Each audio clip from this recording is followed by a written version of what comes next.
Les événements récents survenus en France ainsi que d'autres faits similaires dans certains pays occidentaux m'ont convaincu de vous écrire ce message. J'ai choisi de m'adresser à vous directement, non pas par une volonté délibérée d'ignorer vos parents, mais parce que le futur de vos pays est entre vos mains et que la quête et recherche de la vérité animent davantage vos cœurs. De même, je ne cherche pas ici à m'adresser aux responsables politiques car je pense qu'ils ont, de façon consciente, séparé les chemins de la politique de ceux de l'honnêteté et de la franchise. Le sujet que je souhaite aborder ici avec vous est l'islam. Plus spécifiquement, le visage qui vous en est présenté.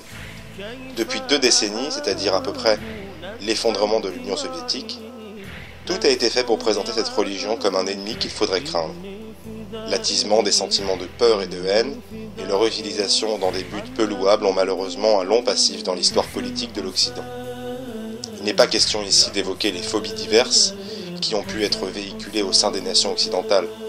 En parcourant rapidement les études historiques actuelles, vous pouvez vous-même vous rendre compte que les recherches historiographiques récentes effectuent une critique conséquente du rôle des États occidentaux dans la falsification de l'image des autres nations et cultures.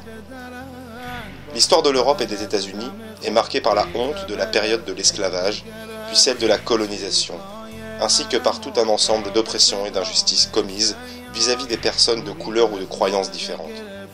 Vos chercheurs et vos historiens ont consacré de nombreuses études critiques aux effusions de sang commises au nom de la religion lors des dissensions entre catholiques et protestants, ou encore au nom de la nation ou de l'ethnie durant les Premières et Secondes Guerres mondiales. Le fait de reconnaître de tels faits mérite en soi d'être loué. Je ne souhaite cependant pas ici dresser un inventaire de cette longue liste d'événements regrettables, mais plutôt vous inviter à poser à vos intellectuels la question suivante.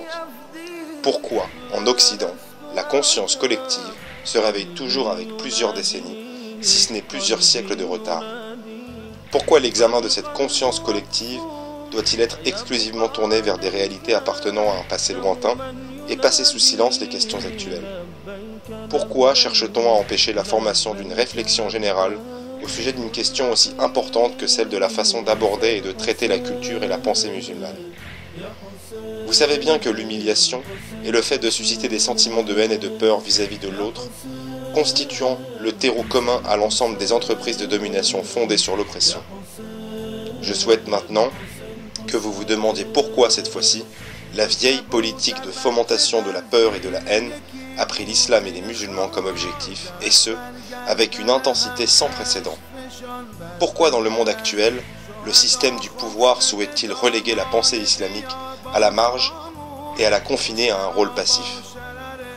L'islam comprendrait-il des pensées et valeurs qui viendraient contrarier les ambitions des grandes puissances?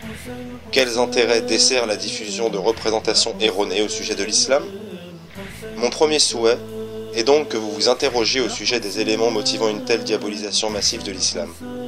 Mon second souhait est qu'en réaction aux nombreux a priori et jugements négatifs, vous essayez de mieux connaître cette religion, et ce, de façon directe et sans intermédiaire. Une logique saine implique au moins que vous sachiez ce qu'est exactement cette réalité que l'on cherche à vous faire fuir et que l'on vous présente sous un jour menaçant. Je ne vous invite pas forcément à accepter la façon dont j'envisage l'islam, ou telle conception particulière à son sujet, mais je vous incite à refuser que cette réalité dynamique et influente du monde actuel vous soit présentée au travers du filtre des desseins politiques peu louables.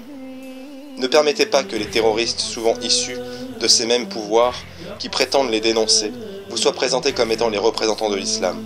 Essayez de connaître l'islam à travers ses sources authentiques et de première main, à travers le Coran et la vie de son prophète. La question mérite d'être posée. Avez-vous déjà consulté directement le livre sacré des musulmans? Avez-vous étudié les enseignements humains et moraux dispensés par le prophète de l'islam? Avez-vous déjà pris connaissance du message de l'islam à travers une source autre que celle des médias? Vous êtes-vous déjà demandé sur quelle base et selon quelle valeur ce même islam que l'on diabolise a pu être à la source d'une des plus grandes civilisations du monde et constituer le berceau des plus grands penseurs, et ce pendant de nombreux siècles?